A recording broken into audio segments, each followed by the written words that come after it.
بسم اللہ الرحمن الرحیم۔ السلام علیکم۔ آپ کے اپنی چینل دلچسپ کہانیاں پر آپ سب کا ویلکم ہے۔ ویڈیو پر آنے والے ہر نیو ممبر سے ریکویسٹ ہے کہ ویڈیو کو لائک کر کے چینل کو سبسکرائب کر لیں، ساتھ ہی جو بیل کا آئیکن ہے اس کو پریس کر لیں تاکہ آنے والی ہر نیو ویڈیو کی اپڈیٹ آپ کو آٹومیٹیکلی ملتی رہے۔ ایک بادشاہ کی بیٹی بہت خوبصورت تھی۔ جب وہ بڑی ہوئی تو بہت سے شہزادوں نے شادی کے پیغام بھیجے، لیکن شہزادی کو کوئی پسند ہی نہیں آتا تھا۔ وہ کہتی تھی کہ میں تو سورج سے شادی کروں گی۔ آخر ایک دن تنگ آ کر بادشاہ نے شہزادی کو محل سے نکال دیا اور کہا کہ جاؤ جا کر سورج سے ہی شادی کر لو اور دوبارہ کبھی اپنی شکل نہ دکھانا۔ شہزادی سورج کی تلاش میں نکل پڑی۔ وہ مشرق میں پہاڑوں کی طرف گئی، پھر جنگلوں ریگستانوں سے ہوتی ہوئی ایک ایسے پہاڑ پر پہنچی جس کے اوپر سورج کا محل تھا۔ وہ محل کے اندر گئی، وہاں شہزادی کو سورج کی بوڑھی ماں ملی۔ اے لڑکی، تمہیں کس کی تلاش ہے؟ بوڑھی عورت نے پوچھا۔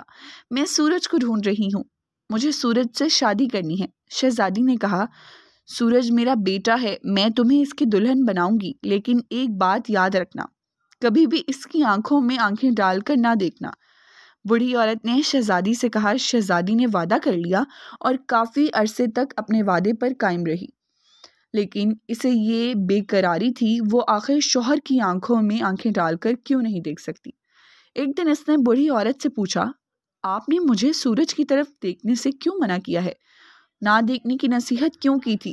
میں صرف ایک مرتبہ اپنے شوہر سورج کو دیکھنا چاہتی ہوں۔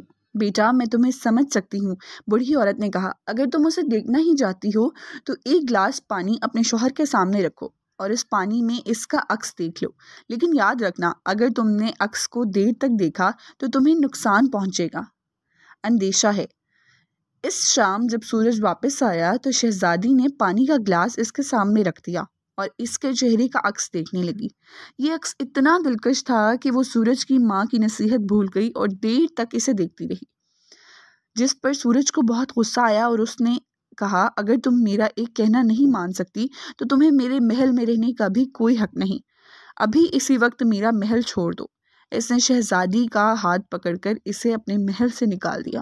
شہزادی روتی دھوتی پہاڑ کے دامن میں اتر گئی۔